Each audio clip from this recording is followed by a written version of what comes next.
30 مليون هي الفلوس اللي غادي يخلص محمد الريفي الطليقه ديالو، وهو يلاه يتزوج بها وما عنده معها لا اولاد ولا وتاد. الحكم ظالم. القصه ديالو حاليا دايره باز كبير باللي عجبهم الحكم، وقال لك بلي القانون كينصف المراه، وباللي شافوا بلي هذا المبلغ ماشي غير ظلم لمحمد الريفي وانما ظلم لكاع الرجال ديال المغرب، ورساله من عند الدوله للرجال باش ما يبقاوش يتزوجوا. وقبل ما نعرفوا واش بصح الريفي تظلم ولا لا، وكيفاش انت كراجل ممكن يوقع لك قالب كبير اللي تندم عليه حياتك كامله بسبب الزواج، اجيو بعدا نعرفوا القصه ديالو. فوق 20 مليون. القصه بخلاصه انه محكمه الاسره حكمت بالتطليق ديال الريفي محمد من الزوجه ديالو الجديده، وفرضات عليه يخلص ليها تعويض كيوصل 300 الف درهم اللي هي 30 مليون سنتيم. هذا الحكم بطبيعه الحال ما عجبش الريفي، وقال بلي كيحس براسو انه مظلوم حيت اصلا ما عندوش ولاد معاها، وزاد قال بلي حتى الشهاده ديال مراته السابقه كانت ضده، يعني الزوجه ديالو الاولى شهدات ضده بالزور، يعني بالكذوب على حد قوله. حكم شهاده الزور. وهذا ما يعرف بالسيستر هود او التضامن ديال العيالات مع بعضياتهم بغض النظر على الخلفيات واش كيقولوا الحق ولا لا. الريفي كان قبل هذا الحكم علم بلي غادي يطلق، وقال في واحد التدوينه ديالو انه نهار الاربعاء غنرتاح من العذاب. تخيل معايا الله يتزوج هذه عام و7 شهور واذا به غيرتاح من الزواج ديالو، يعني راه بصح ما بقى زواج ولا كيمشي يتزوج غير كيقول براسو. في الفيديو اللي خرج فيه من بعد الحكم قال فيه انه ما بغاش يفضح ولا يكشف تفاصيل اللي ممكن تضر بالسمعه ديال طليقته، وما باغيش يدخل في المهاترات ولا الدبازات قدام الناس. ودابا اجي نشرح لكم ونحللوا كيفاش حتى محكمه الاسره حكمت بهذا المبلغ كامل اللي خاصو يخلص. وركزوا معايا لانه اي واحد ممكن يطيح في نفس القالب ما بين طلاق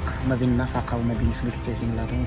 فوق 20 مليون. محكمة الأسرة حكمت عليه يخلص لطليقته 30 مليون سنتيم. هذا المبلغ راه ماشي غرامة كيف كيتصوروا بعض الناس، ولكن هو عبارة على تعويضات اللي كثيرة واللي كتنص عليها مدونة الأسرة المغربية. يعني الا ما كنتيش فاهم القانون مزيان قبل ما تتزوج عارف راسك باللي غير كتخربق، لأن القانون كيقول باللي ملي كيكون الطلاق الزوج خاصو يخلص أولا المتعة واللي هي واحد التعويض كيمنحو القاضي للمطلقة باش يخفف عليها الضرر النفسي والاجتماعي ديال الطلاق. والمشكل هنايا أنه يلاه عام ونص باش تزوجوا وما عندهمش الأولاد، ومع ذلك المتعة طالعة بزاف. واللي باقي لدابا شخصيا كنسول علاش الدوله ما كتفرضش هذه المتعه على المراه حتى هي تخلصها فاش تمشي تطلق من راجلها. علاش دائما المراه خاصها تبان ملاك في عيني القضاء حيت كتقدر تهبط الدموع ديالها. اللي غينقص ويقول لي حق الدين امر بالمتعه غنقولوا سير زيد قرا الدين مزيان، لانه المتعه راه فيها اختلاف كبير بين الفقهاء، ولو انه كاينه في الدين. علاش شحال من حاجه في الدين اللي خاص تلتزم بها المراه ما كيحاسبوهاش عليها. ياك الدستور كيقول المساواه بين المراه وبين الراجل، حنا سيدي بغيناكم تطبقوا غير الدستور، واللي مشى يطلق هو اللي يخلص المتعه للطرف الثاني، ماشي ضروري دائما يكون الراجل. ثانيا الريفي خاصو يخلص النفقه ديال العده، وهي ديك المصاريف ديال المده اللي كتكون فيها الزوجه في العده بعد الطلاق، والا كان معيشها في واحد المستوى مزيان فخاصو يخلص النفقه العده بنفس المستوى اللي عاش فيه معاه. ثالثا مؤخر الصداق، وهنايا في كاين القلب الكبير. انت نهار كتجي تتزوج كتشوف ديك الانسانه انها غادي تكمل معك حياتك كامله وانكم كتبغيو بعضيات، كتنوض نتايا كدير النيه ديال الله اللي هي ما دارتهاش معاك ولصقات لك الملايين في مؤخر الصداق، وكتمشي نتايا حل فمك وتبدا تكثر في الزيرويات وحقا مليون في الصداق و5 ولا 10 المليون في مؤخر الصداق. رابعا وهذه ركزوا معايا فيها الله يرضي عليكم، لانه القانون ما كيلتزمش فيها الا مع الراجل. كاين واحد القانون كيتسمى بالتعويض عن الضرر. الا شافت المحكمه باللي الطلاق كان فيه تعسف او لا ظلم كتفرض تعويض اضافي في ذاك الطلاق. هذا التعويض ممكن يكون 2 المليون 3 المليون 10 المليون على حسب الضرر وعلى حسب الفلوس اللي كاينه عند الزوج. ولكن المشكل ان هذا القانون مديور على الرجال وعلى العيالات، يعني اللي مشى يطلب الطلاق هو اللي كيخلصوا في الاخير في حاله ما كان تطليق الشقاق. بالحق للاسف في المحاكم غالبا كتطبق فقط على الراجل، واخا المراه هي اللي طلبت الطلاق ما كتخلصش هذا التعويض الا في حالات قليله. القاضي في الاخير كيحدد المبلغ الكلي حسب مده الزواج، الحاله الماديه ديال الزوج والظروف ديال الطلاق. وبالنسبه للريفي المحكمه شافت بلي المبلغ المناسب اللي خاصو يخلصوا هو 30 مليون اللي كتجمعوا من هاد التعويضات كامله. وانا كنقول انه والله ما ظلماتو، لان الدوله حاطه واحد القانون ما تجيش انت دير فيها مؤمن وتلاح تبغي تتزوج وفاش يحكموا عليك تقول انهم ظلموا. القوانين ظالمه ومستبده وفي الصف ديال المراه، ولكن راه خاصك تحبس من الزواج الا ما سلكاتكش القوانين باش هما يدخل معاهم الصهد ويبدلوه. ونصيحه لاي واحد بغى يتزوج الله يرضي عليك عيط للمحامي ولا عيط للمستشار قانوني وسول على راسك شنو ليك وشنو عليك، وفهم القانون ودير في حسابك بلي داك الحب ديال الاول مع ديك السيده ممكن يتحول لعداوه في اي لحظه وتولي تشوف شي وجه ثاني. دابا راه مخير في المزوجين ما كيفوش 3 سنين وكيفرتقوا الجقله. وبالنسبه للدوله بغينا غير نفهموا علاش ما كتطبقش المساواه ما بين المراه وما بين الراجل اللي نورمالمون كاينه في الدستور. كنعاود نقول حنا الرجال بغينا المساواه، ما بغينا نطبقوا لا عدل ولا والو، بغينا 1+1=2 بحال المراه بحال الراجل. دوزو بخير.